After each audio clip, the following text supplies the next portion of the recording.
Bonjour à tous, camarades et citoyens, camarades et citoyennes.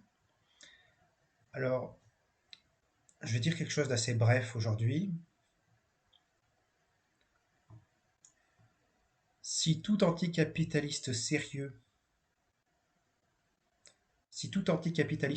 se doit d'être antilibéral, tout antilibéral n'est pas anticapitaliste.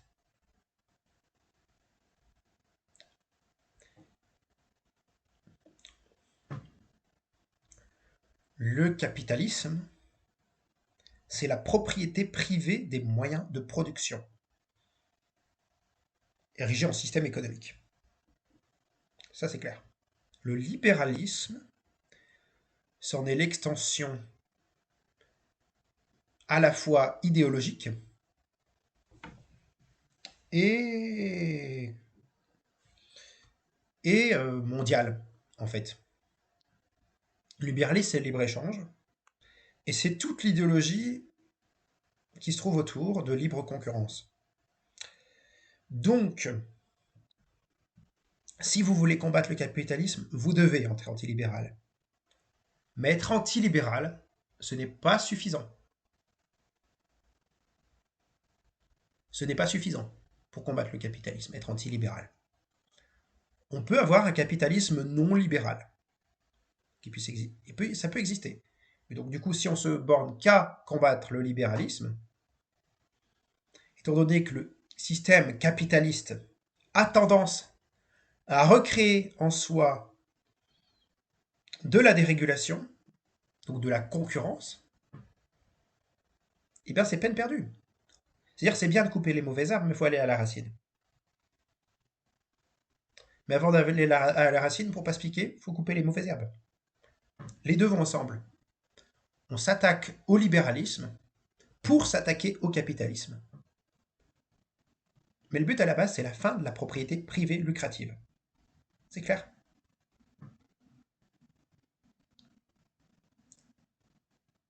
Évidemment, ce qu'il y a de particulièrement pourri dans le libéralisme par rapport au simple capitalisme,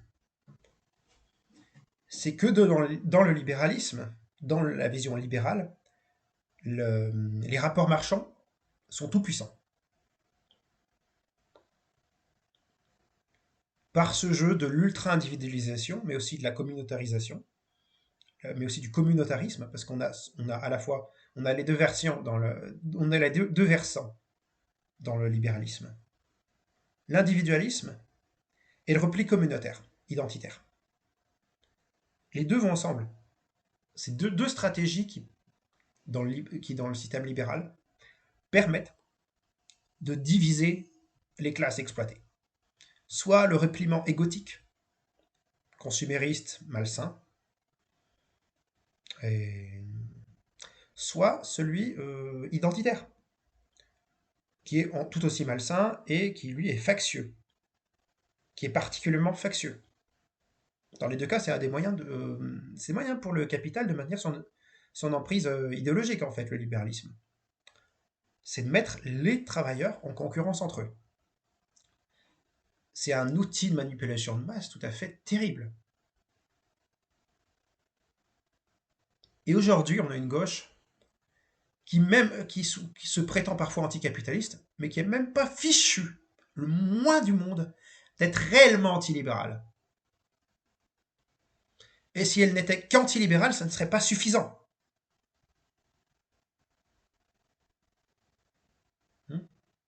Voilà. Donc prenez-en la mesure dans ce que vous voyez de partis politiques. Dites-moi s'ils ne sont pas à gauche, comme à droite, des libéraux qui se fichent bien de nos gueules. Et si les choses continuent, il va falloir que vous, petits citoyens, vous, prolos de base, fondiez là-dessus un parti qui soit capable d'être à la fois antilibéral et anticapitaliste. Les deux vont ensemble. Il ne faut négliger ni l'un ni l'autre.